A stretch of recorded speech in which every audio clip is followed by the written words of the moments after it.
Buenas, vamos a dar inicio a la videotutoría del curso Estadística 1, correspondiente al capítulo 4 sobre los números relativos del libro Elementos de Estadística Descriptiva.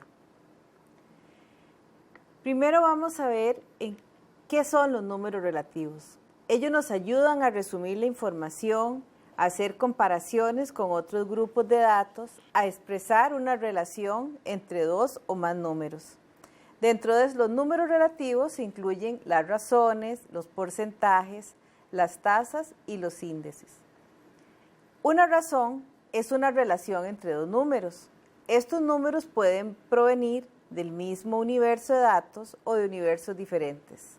Si por ejemplo tenemos un grupo que le vamos a llamar A de 50 hombres y B es un grupo de 25 mujeres. Si dividimos A entre B, es decir, hombres entre la cantidad de mujeres, sería 50 entre 25, que es igual a 2, entonces el resultado lo que nos va a decir es que hay 2 hombres por cada mujer. La proporción es una razón, pero relaciona dos números del mismo universo y relaciona una parte con el todo. Si tenemos A, que son 450 la cantidad de hombres, y B, 150 la cantidad de mujeres, entonces C sería el total, 600, que es el total de hombres y de mujeres. En este caso, no es como en el ejemplo anterior que dividíamos una parte entre otra, o sea, hombres entre mujeres, sino que en la proporción vamos a dividir una de las partes entre el total. O sea, podemos dividir A, la cantidad de hombres, entre el total de hombres y mujeres. O sea, 450 entre 600. Esto es lo mismo que 3/4 o 0.75. La proporción nunca va a ser mayor a 1, siempre va a variar entre 0 y 1. Estas proporciones podemos amplificarlas multiplicándolas por 100 o por 1000 para facilitar la interpretación de los datos. Si por ejemplo tenemos 0.75, lo multiplicamos por 100, podríamos hablar en términos porcentuales, un 75%. Entonces, en nuestro ejemplo diríamos, de los estudiantes del curso, el 75% son hombres. Para obtener el índice de masculinidad, es una razón donde dividimos los hombres entre las mujeres, como vimos hace un rato. 50 entre 25 es igual a 2. Decíamos que 2 hombres por cada mujer. Esto también lo podemos amplificar multiplicándolo por 100. Entonces ya no sería 2, sino sería 200 y se expresa diciendo 200 hombres por cada 100 mujeres. Veamos el ejemplo de la página 131 del libro. En este ejemplo nos decía que hay un grupo de mujeres regidoras en 1990 de 157. Las mujeres regidoras en el 2010 eran de 442. De manera que si sacamos un aumento absoluto entre estos dos valores, entre 442 y 157, diríamos que se dio un incremento de 285 mujeres regidoras entre entre 1990 y entre el 2010.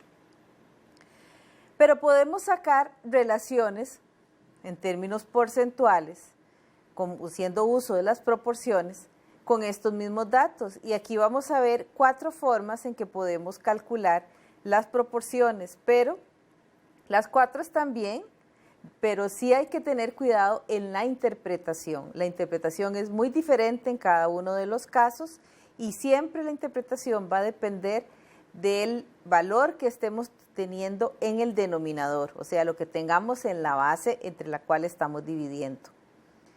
Si tomamos 442, que son las mujeres regidoras del 2010, y las dividimos entre 157, que son las mujeres regidoras del 90, multiplicado por 100, nos da 281.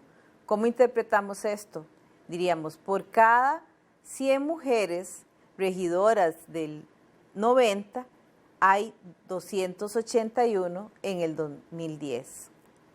Si tomamos el valor absoluto, si decimos, ok, vamos a tomar las mujeres del 2010 y las restamos al del 1990 y lo dividimos entre el valor inicial, que es 157, o sea, entre 1990, nos da 181. Entonces, aquí hay dos formas en que podríamos interpretar los datos. Podríamos decir, el número de mujeres regidoras aumentó un 181% con respecto a 1990. O bien podríamos decir, por cada 100 mujeres electas en 1990, porque, repito, es lo que tenemos en el denominador, el valor de 1990, entonces, por cada 100 mujeres electas en el 90, hubo 181 más en el 2010. Esta es la forma más común y la que se utiliza cuando nos piden calcular un porcentaje de variación o el incremento o la disminución entre los datos. Esta es la fórmula de cálculo correcta, o sea, la resta entre los dos valores, el valor mayor, o sea, el último más bien, menos el valor base, que aquí teníamos 2010 menos del 1990, dividido entre el valor del año inicial o el base. Ok, una tercera fórmula de cálculo sería tomar el año inicial, que es 1990 con las 157 mujeres, y lo dividimos entre el año final, entre las 442. Aquí el porcentaje nos da 35%. Diríamos, por cada 100 regidoras del 2010, que es lo que tenemos ahora en la base, había 35 en el 1990. Y si tomamos nuevamente el valor absoluto, la resta entre los dos valores, pero lo dividimos entre el 2010, que es el año final, vean que es diferente a como dividimos anteriormente, que teníamos entre el año inicial. Si lo dividimos la resta entre el año final, el porcentaje es 64%. Entonces la interpretación es diferente. Diríamos, el aumento en el número de regidoras representa un 64% del total de regidoras del año 2010, que es lo que tengo en la base. Veamos este otro ejemplo. Una universidad aceptó un total de 4.500 estudiantes nuevos para el próximo año lectivo, en lugar de los 4.000 que recibió este año. Si se quiere saber en qué medida está la universidad respondiendo a las demandas de ingreso, vemos que el valor absoluto no es suficiente. O sea, en términos absolutos uno diría que hay 500 estudiantes nuevos que fueron recibidos, pero hay que verlo en términos relativos. Entonces, si se sabe que el número de aspirantes fueron 8.000 en un año y 10.000 en el otro año, se puede calcular la proporción de admitidos. Entonces, tomamos los 4.000 que se admitieron en el primer año entre los 8.000 que hicieron solicitud o que eran los aspirantes. Aquí vemos que es un 50%, o sea, se recibieron 50 de cada 100 aspirantes.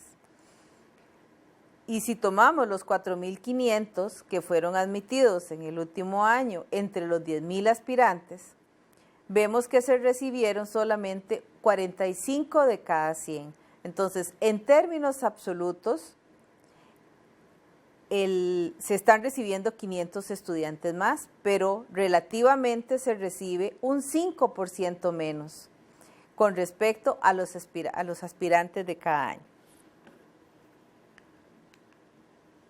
Si decimos que el 45% de la población masculina es masculina, ¿cuánto sería el total de hombres si el total de la población del país es de 4 millones?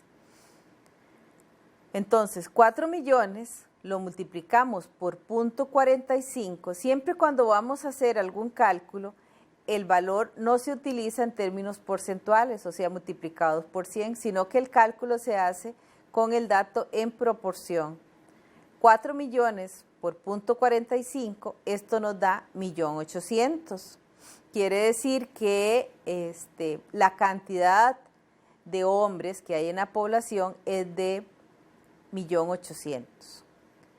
¿Cuánto sería el porcentaje y la cantidad de mujeres? Bueno, si el total de la población es el 100% y sabemos que 45% son hombres, 1 menos 0.45 es 0.55. Quiere decir que el porcentaje de mujeres en esa población es del 55%.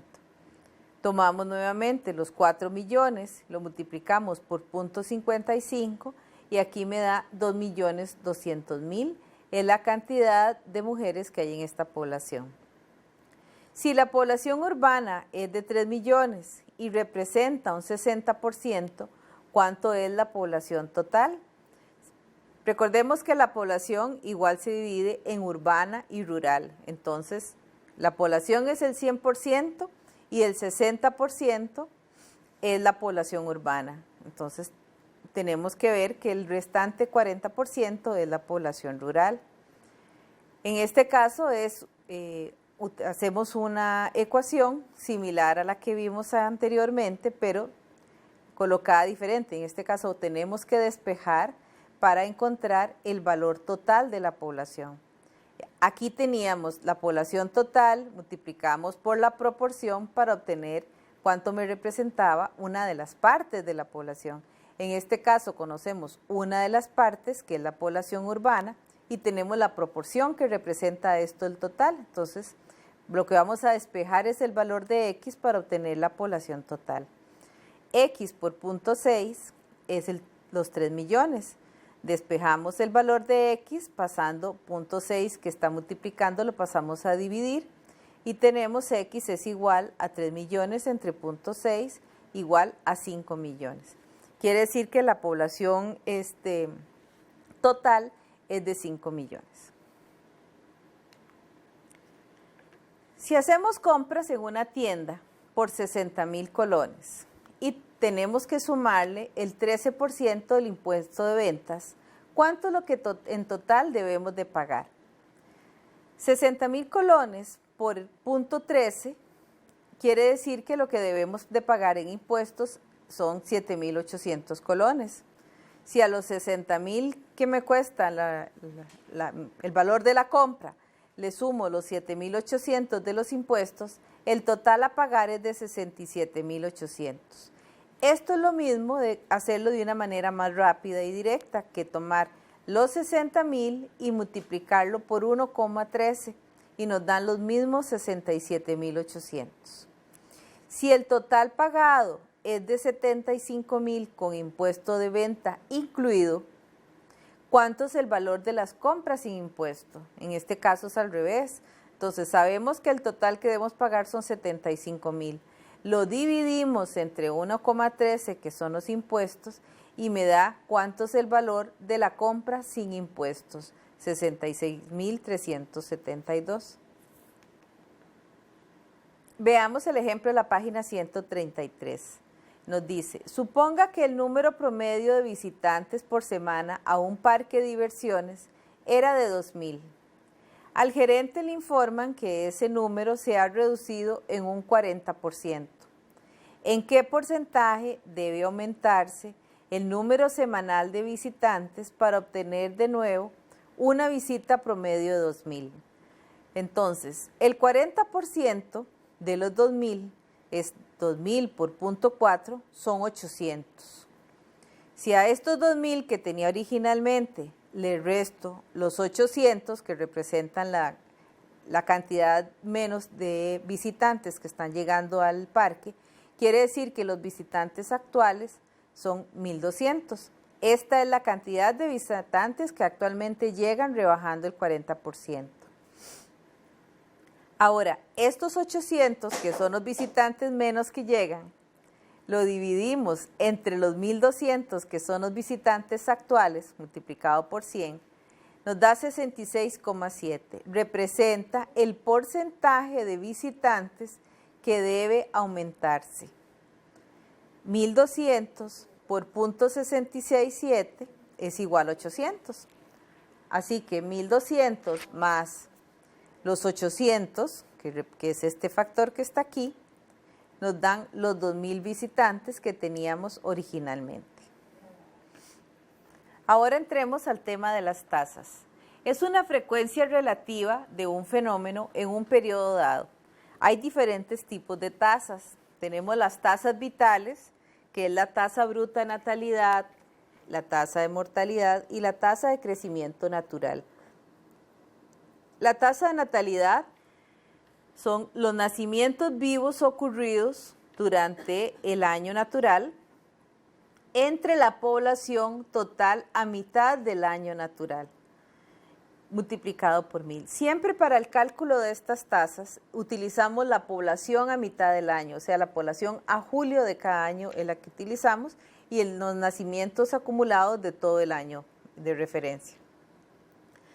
Si tenemos una tasa bruta de natalidad donde en un determinado año, aquí estamos hablando del 2008, nacieron 75.187 niños, lo dividimos entre la población en julio del año 2008, que es 4.451.205 habitantes, por 1000, esto me da 16,9 por 1000. ¿Cómo lo interpretamos? Decimos, en el 2008 ocurrieron en Costa Rica alrededor de 17 nacimientos por cada 1000 habitantes. Anteriormente veíamos lo que era la amplificación, entonces que podíamos amplificar una proporción multiplicándola por 100 o por 1000 según fuera el caso. Pues este es el caso en que lo multiplicamos por 1000 cuando estamos trabajando con este tipo de tasas por la magnitud de los datos. Si la tasa de mortalidad, bueno, antes de entrar a este tema, la tasa de mortalidad, el cálculo de la tasa de mortalidad es exactamente igual y ustedes lo pueden verificar en el libro. O sea, en este caso sería la tasa de mortalidad, sería la cantidad de defunciones entre la población igual a mitad del periodo, multiplicado por 1000. Si la tenemos entonces una tasa de mortalidad igual a 4 por 1000 habitantes, la tasa de crecimiento natural es la resta, o sea, es la tasa de natalidad menos la tasa de mortalidad. Teníamos una tasa de natalidad de 16,9 menos la tasa de mortalidad que era de 4, entonces nos da 12,9 por 1000. ¿Qué quiere decir? En el 2008, Costa Rica creció a un ritmo de 13 personas por cada 1000 habitantes. Esta tasa de crecimiento natural es una manera pues rápida de poder medir cuánto va creciendo la población de un país. Sin embargo, aquí faltan datos para tener una información más certera y hay que incluir toda la gente que sale del país y que ingresa en el transcurso de un año también. Dentro de las tasas también vemos las tasas de crecimiento, que resumen el comportamiento de una variable en un cierto periodo e implican la selección de un modelo de crecimiento. Estos son los factores que vamos a tener siempre en cualquiera de los modelos de crecimiento que vamos a ver. N sub t significa la población en el año final t. N sub 0, la población en el año inicial 0. R es la tasa de crecimiento para el periodo y T es el número de años o del tiempo que estamos haciendo el cálculo. Si tomamos un modelo aritmético, se supone que la población creció en una cantidad igual cada año. El aumento se aplica a la población inicial de cada periodo, así que los aumentos absolutos son constantes. Esto sería como, por ejemplo, que pensáramos que la población crece, cuando nos dicen la población crece en la misma cantidad cada año, es como que dijéramos que crece en 100 habitantes cada año, que eso es algo que en el términos de la población sabemos que no es real, no es exactamente la misma cantidad de personas con la que va creciendo año con año. Pero este es el supuesto con el que parte este modelo. La fórmula para la tasa de crecimiento es R igual la diferencia entre la población final menos la población inicial entre la población inicial por 1 entre t, que eran los años. Si queremos hacer una proyección a una población más adelante, utilizando esta tasa de crecimiento, entonces se utilizaría esta fórmula. N sub t, o sea, la población que finalmente queremos estimar, es igual a la población inicial por 1 más R, que es la tasa de crecimiento que habíamos calculado aquí, por el tiempo. Veamos el ejemplo de la página 139. En 1993, Costa Rica recibió 684.005 turistas. En el 2008 ingresaron 2.089.174. ¿Cuál es el crecimiento en el número de turistas ingresados durante estos 15 años? Si nada más nos piden calcular un crecimiento relativo, como vimos al principio, como les decía, si queremos ver el crecimiento en términos porcentuales o el margen de variación, solamente tomamos la población final menos la población inicial entre la inicial, y aquí tenemos el aumento relativo en 15 años. Sería la final, los 2.089.174 del año que ingresaron en el 2008, menos los que ingresaron en el 93, entre los que ingresaron en el 93. Esto nos da 2,0543, al multiplicarlo por 100 nos da un 205,43%. Esto indica que por cada 100 turistas que ingresaron en el año 93, que es lo que tengo en la base, en el 2008 entraron 205 turistas. Para determinar una tasa de crecimiento, debe relacionarse el cambio relativo con el tiempo transcurrido en los 15 años y suponer que el número de turistas que ingresaron sigue en un determinado patrón de crecimiento. Si decimos que el crecimiento se dio de manera aritmética, que crece en la misma cantidad cada año, entonces vamos a calcular ya no solamente un margen de variación o un porcentaje de crecimiento simple, sino una tasa de crecimiento. Entonces veamos que la fórmula es muy similar a como la vimos anteriormente, que teníamos aquí la población final menos la inicial entre la inicial. Esto nos da el aumento relativo. Pero aquí también tenemos población final menos la inicial entre la inicial, pero multiplicado en el denominador por T, que es la cantidad de años. Entonces tomamos los mismos datos, los ingresos de los turistas en el 2008, menos los que entraron en el 93, entre el 93 multiplicado por el periodo, que son 15 años. Ahora la tasa de crecimiento es de un 13,69%. Entre los turistas, esta es la tasa de crecimiento del número de turistas entre el 93 y el 2008. Para hacer una proyección, ya tenemos una tasa de crecimiento, podemos proyectar si a este mismo ritmo, cuánto sería la cantidad de turistas que podrían ingresar en el 2013, tomando como base el 2008. Entonces, tomando como base el 2008, podemos utilizar la fórmula que habíamos visto para hacer una estimación de un crecimiento de la población. Sería la población que final que queremos determinar, es igual a la población inicial, que en este caso nos dicen tomando como base el 2008. Entonces, esta población inicial para nosotros es la población del 2008. Perdón, la población no, cantidad de turistas. Por 1 más la tasa de crecimiento. Recuerden que la tasa de crecimiento a la hora de utilizarla aquí no la ponemos en términos porcentuales, sino en términos de una proporción, multiplicado por los años, que ya en este caso estamos hablando de 5 años. Entonces, la cantidad de turistas que podrían estar ingresando en el año 2013 es de 3.519.213, con una tasa de crecimiento de 13,69%. Ahora, si utilizamos un modelo geométrico, este supone que la población crece en el mismo porcentaje cada año. La tasa es aplicada a la población al principio de cada año, incorporando los aumentos de cada año. O sea, los aumentos anuales absolutos son crecientes. Para verlo en ejemplos prácticos, entonces, Anteriormente en el modelo aritmético decíamos que la población crece la misma cantidad, o sea, 100 personas, digamos, durante cada año. Si hablamos de un modelo geométrico, entonces es en términos porcentuales que crece igual. Entonces ya no diríamos que crece en 100 personas cada año, sino en un 10% cada año, por ejemplo.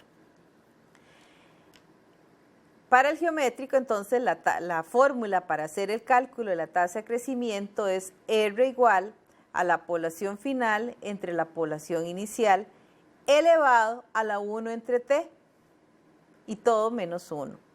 Así que la fórmula para hacer una proyección de una población sería la nt igual a n0 por 1 más r elevado a la t.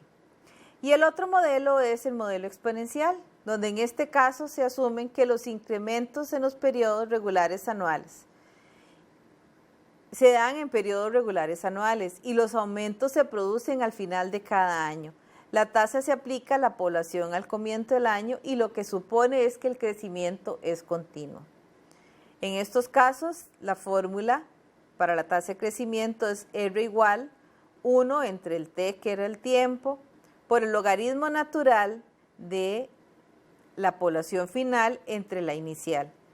Y para hacer una estimación de una población próxima sería la población que queremos estimar es igual a la población inicial que vamos a tomar como base por E, que es el valor de la exponencial, que esto es una constante, elevado a la R por T. Aquí podemos ver ejemplos de los diferentes tipos, cómo se comportan los diferentes tipos de modelos. En la roja es un ejemplo de un modelo lineal o aritmético. Esto sería con un modelo geométrico. Y en este otro podríamos ver el crecimiento exponencial, como vimos que es un crecimiento continuo, y el lineal, que es un crecimiento lineal con aumentos constantes durante cada año. Ok, vamos a ver algunos ejemplos del uso de números relativos con datos del Censo de Población del 2000.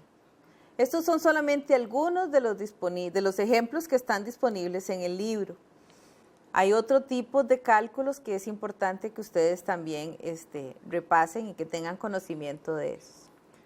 Tenemos el porcentaje de la población urbana, que sería igual a la población urbana entre la población total. Entonces tomamos la población que tenía Costa Rica en el 2000 urbano y lo dividimos entre la población total, nos da un 59%. Decimos, hay 59 de cada 100 personas residentes en Costa Rica vivían en la zona urbana. La densidad de la población, que es la población total entre la superficie en kilómetros cuadrados. Tenemos una población de 3.810.179 entre 51.100 kilómetros cuadrados, nos da 74,6 habitantes por kilómetro cuadrado. La tasa bruta de actividad es la población económicamente activa a julio del 2008 entre la población total a julio del 2008.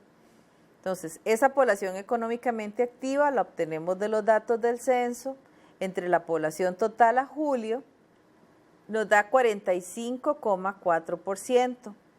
En el 2008 participaban en actividad económica un 45,4% de la población total. El índice de masa corporal, que es el peso en kilogramos entre los metros cuadrados. Si hay un peso de 60 kilos entre 1,60 metros que mide a alguien elevado al cuadrado, nos da 23,3. Esto se puede considerar que menos de 25 de índice de masa corporal está dentro del peso ideal. Veamos que el uso de estos números relativos no solamente es importante la fórmula de cálculo, que cuando ustedes realicen el examen pueden utilizar el libro para ver las fórmulas de cálculo, pero tan importante es como tener el cálculo de los números, del procedimiento bien hecho, como la interpretación. y por eso es importante, como hablábamos al inicio aquí, es interpretar qué es lo que estoy calculando, cuál es la base de los datos que estoy considerando principalmente en el denominador para hacer una correcta interpretación de ellos. Muchas veces tenemos la necesidad de calcular promedios de los números relativos. Cuando se requiere hacer un promedio, ya sea de proporciones, razones, de tasas o de índices, de diferentes zonas o grupos para obtener un valor para un conjunto. Entonces es posible calcular un promedio simple, solo si los valores relativos tienen la misma base, de lo contrario debe utilizarse un promedio ponderado. Entonces veamos un ejemplo que aparece en el libro y nos dice, en una encuesta de opinión realizada en enero del 2009, se entrevistó a personas de 18 años y más y se les preguntó si en la vivienda donde residían tenían computadora. Y estos fueron los resultados que se obtuvieron. Tenemos población costarricense de 18 años y más, residentes en viviendas con computadora según la región en enero del 2009. Tenemos esta agrupación de las regiones, región metropolitana, el resto del Valle Central y el resto del país y el total de Costa Rica que aparece aquí. Tenemos los costarricenses de 18 años y más en cada una de estas regiones y el número de residentes en cada una de estas regiones con computadora. Y luego se calculó el porcentaje que residen en las viviendas con computadoras. ¿Cómo salió este porcentaje? De dividir 858 entre el total de personas residentes en el área metropolitana. Las personas que tienen computadora entre los costarricenses que residen en el resto del área central y los que tienen computadora en este grupo entre los que están en el resto del país de este grupo. Así nos salió el porcentaje de residentes que tienen computadora en cada una de esas viviendas. ¿Cuál es la proporción a nivel nacional de entrevistados que reciben en viviendas con computadora? Entonces, si sacamos un promedio simple de estos porcentajes, pues lo que hacemos es 59,9 más 40,1 más 13,1. Estos tres datos que están aquí, los sumamos y los dividimos entre 3. Nos dan 43,7. Este valor no es correcto para tomar un valor promedio de todo el país, porque supone que el número de costarricenses adultos es el mismo en cada una de las zonas. Y podemos ver que esto no es cierto, porque en la zona metropolitana hay una cantidad muchísimo mayor de personas residentes que, por ejemplo, en el resto del Valle Central o en el resto del país. Entonces, la distribución de personas por región es diferente. Por eso es que no es correcto hacer un simple promedio de estos datos. Así que lo correcto es ponderar por el número de costarricenses que hay en cada una de las regiones. Que una manera rápida de hacerla también es tomar el total de personas que tiene computadora dividido entre el total de costarricenses con 18 años y más. Esto me da un 47,3%. Ven que los datos se aproximan, pero no es el mismo resultado. Y el otro ejemplo de datos, de números relativos, son los índices. Es un número que expresa el cambio relativo ocurrido entre un periodo o una situación base y otro periodo o situación de interés específico, periodo de referencia o un conjunto de variables. Los índices permiten comparaciones de las variables de un cierto fenómeno a lo largo del tiempo o del espacio. El índice simple son relativos simples construidos para una sola variable y los índices compuestos consideran un grupo de variables. El índice simple podemos calcularlo ya sea con el precio o la cantidad, uno de los dos, de un año de interés entre el precio o las cantidades en un año base multiplicado por 100. Veamos el ejemplo de la página 156.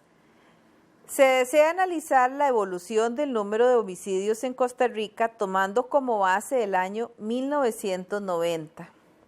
El índice para el año 1999 entonces sería el número de homicidios del 99 entre el número de homicidios del 90, que esos aparecen en esta tabla. Tenemos los del 90 que son 135, que en este caso lo que vamos a tener en el denominador, y tenemos los del 99 que son 236, que los vamos a tener en el numerador. Este índice nos da un 174,8%. Interpretamos diciendo, por cada 100 homicidios de 1990 se produjeron 175 en el año 1999. Para el año 2009, el índice entonces sería tomar los homicidios del año 2009, que vemos que es 525, entre los del 2090, que es lo que estamos tomando de base, que son 135. Ya esto nos da un 388,9%. Podríamos decir, el número de homicidios en el 2009 alcanzó 3,9 veces los ocurridos en 1990. Los índices de precios miden la evolución de los precios para un conjunto de productos. Refleja la variación en el poder adquisitivo de la moneda, ya sea colones, dólares o cualquier moneda que estemos estudiando. Podemos hacer un agregado simple, que es la suma de los precios de los artículos en el año de interés, dividiéndolo entre la suma de los precios del año base, y sirve principalmente para series cronológicas. Según el ejemplo de la página 160, nos dicen, suponga que una familia consume solo 5 artículos y se está interesado en conocer cómo ha afectado los cambios en los precios de esta canasta de artículos que consumen en el transcurso de los 3 años. Aquí están los 5 artículos que consume la familia: arroz, aceite, sal, café, pan baguette. Tenemos la unidad de medida de estas cantidades que ellos consumen. Entonces vamos a calcular un índice, que como vemos es un índice que va a medir la relación entre el 2009 y el 2003. Sacamos los totales de los precios de estos artículos en los 3 años. Nuevamente tenemos la base, que es el año 2003, estos son 2.345, lo ponemos en el denominador como base, y el índice que queremos calcular es 2006 con respecto al 2003, entonces en el numerador va el total de datos del 2006, 4.165. El índice nos da 177,6. Decimos, por cada 100 colones pagados en el 2003, que es lo que tengo en la base, se deben pagar en el 2006 178 colones. Este índice tiene la desventaja de no considerar las cantidades consumidas de cada artículo y su importancia dentro del consumo familiar, además de que se ve afectado por la unidad de medida con la que se recoge el precio. Solo toma en cuenta el total gastado por año. Y aquí lo podemos ver, aquí estamos viendo que el arroz está en 2 kilos, que el aceite está en litros, que la sal está en gramos, y la bolsa está en 1 kilo. Entonces estos precios no están presentados de manera uniforme, de manera que todos representen datos en kilogramos, por ejemplo, o todos para 2 kilos o para 1 kilo, sino que hay unidades de venta diferentes para cada uno de estos productos. Entonces los precios no, aquí hay una variación en los precios importante, que es una desventaja que no considera este índice. Además de que también, como decíamos, no considera las cantidades, solamente los precios de los artículos. El índice de precios ponderado se multiplica el precio de cada producto para cada año de interés por la cantidad comprada para cada producto en el año de referencia. Con la suma de esos productos por año se calcula el índice. Entonces, en este caso, cuando ya estamos hablando de índices de precios ponderados, ahí sí vamos a dar relevancia a la cantidad de productos comprados. Podría ser que entre un año y otro, la variación ya no solamente se debe a los precios, sino que la gente esté dejando de comprar un determinado artículo, porque han cambiado los gustos y preferencias de los consumidores. Entonces, ya no es solamente importante medir esa variación en el precio, sino en las cantidades compradas, que me refleja el cambio de la conducta de los consumidores. Hay dos fórmulas para calcular estos índices ponderados. La fórmula de las Peyers, que considera en el cálculo la canasta de productos del año base. El índice es igual a la sumatoria de cada uno de los precios en el año final por la cantidad del año base, entre la sumatoria de los precios del año base por la cantidad del año base. Vean que aquí se multiplica por Q sub 0, que es cantidades del año base. Si el índice que nos dio utilizando esta fórmula es de 174,4 para la relación 2003-2006, se interpreta diciendo: comprar la canasta de bienes del 2003 representa un 74% más en el 2006. Sin embargo, esta fórmula tiene también sus desventajas, y es que por los cambios en las costumbres de compra de las familias, las canastas de los productos del año base pueden irse desactualizando. Entonces, aquí consideramos cantidades, pero de un año base. Podría ser que en el transcurso de 5 y 10 años, las cantidades que se consumían hace 10 años ahora estén variando. Podrían ser más o podrían ser menos. Entonces, es importante, para tener una mejor estimación, ir actualizando esa canasta de productos. Y, por supuesto, considerarla en un índice. Para eso es que está entonces el índice utilizando la fórmula de Paché.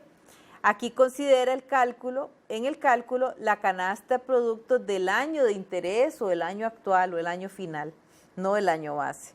Y lo vemos en la fórmula, es la sumatoria de cada uno de los precios del año final por la cantidad de productos del año final entre los precios del año base por la cantidad de productos del año final. Si el índice es de 172,5 para el 2003-2006, diríamos: el costo de las cantidades compradas de cada bien en el año 2006 es un 72,5% más caras de lo que había costado en el año 2003. Para mantener actualizada esta canasta, debe mantenerse un registro continuo de las cantidades consumidas de cada uno de los artículos en cada año, por lo que si solo se quiere medir los cambios en los precios, es más práctico el uso del índice anterior, el de las Peyers. Además de que este último, el de las Peyers, permite hacer comparaciones entre cada año y el año base, como también entre años. Vamos a ver un ejemplo de cálculo para tener una mejor claridad sobre la aplicación de la fórmula.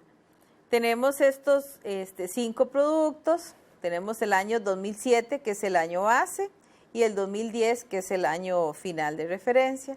Tenemos los precios y las cantidades consumidas en cada uno de los años.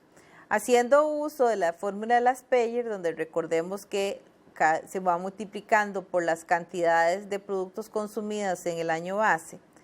Entonces, en el arroz, la primera parte de la fórmula es el precio del año final por la cantidad del año base.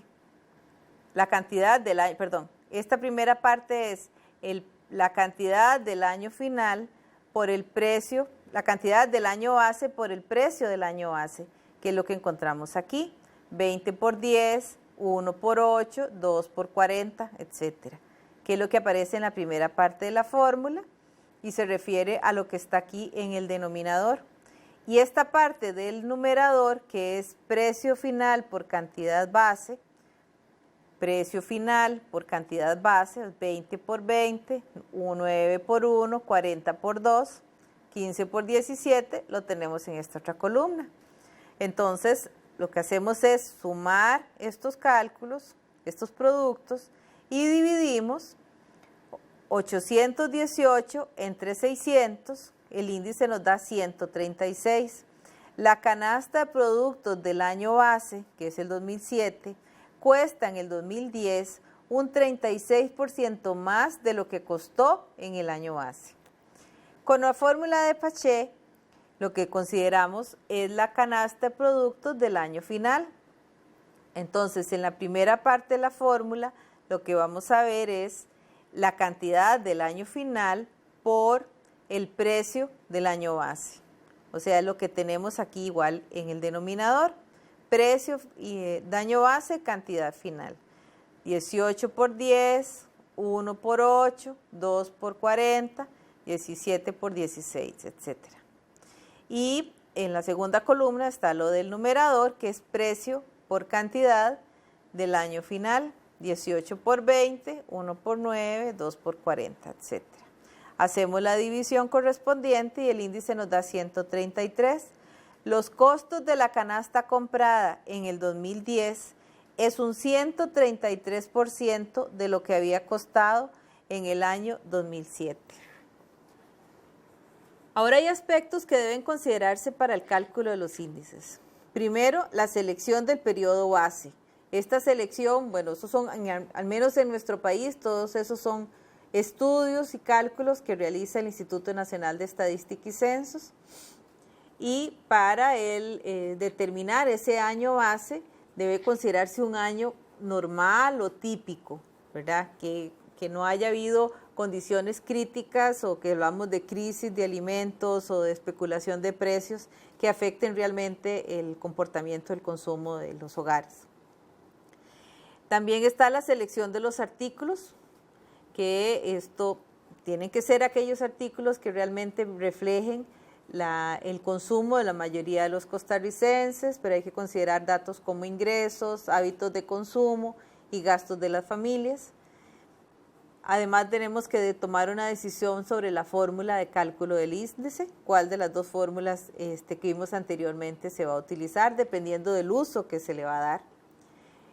Las ponderaciones o los pesos de los artículos, es decir, cada uno de los artículos que se consideren dentro de la canasta de productos, de la canasta básica, tiene un peso diferente dentro del consumo de los hogares. Eso es la importancia relativa en el presupuesto de las familias.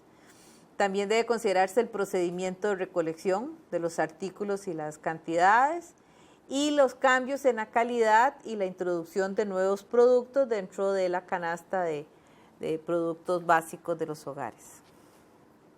Hay otros usos de los índices de precios, los cuales me indican la evolución de los precios para un conjunto de productos y refleja la variación en el poder adquisitivo de la moneda, ya sea el colón o el dólar, etc.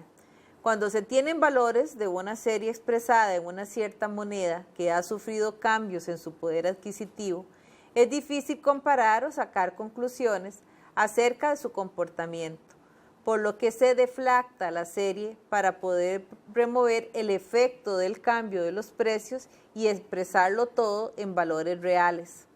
Para deflactar, se toman las cifras en una serie indicadas en colones de los años en consideración, que son los valores nominales, y se divide entre los índices de precios de esos años, obteniendo una nueva serie expresada en colones con el poder adquisitivo del año base del índice.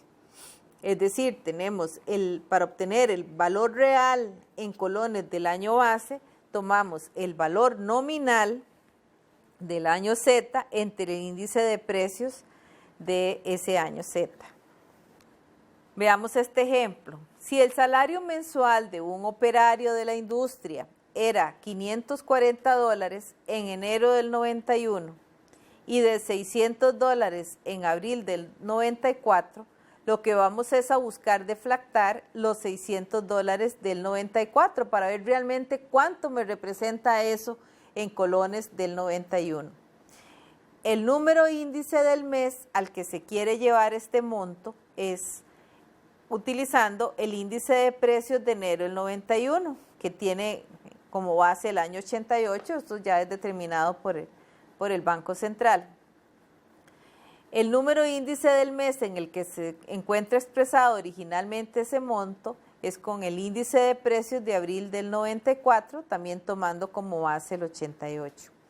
La fórmula sería $600, que es lo que quiero deflatar, por el índice de precios de enero 91 entre el índice de precios de abril del 94. Esto me da $276,9.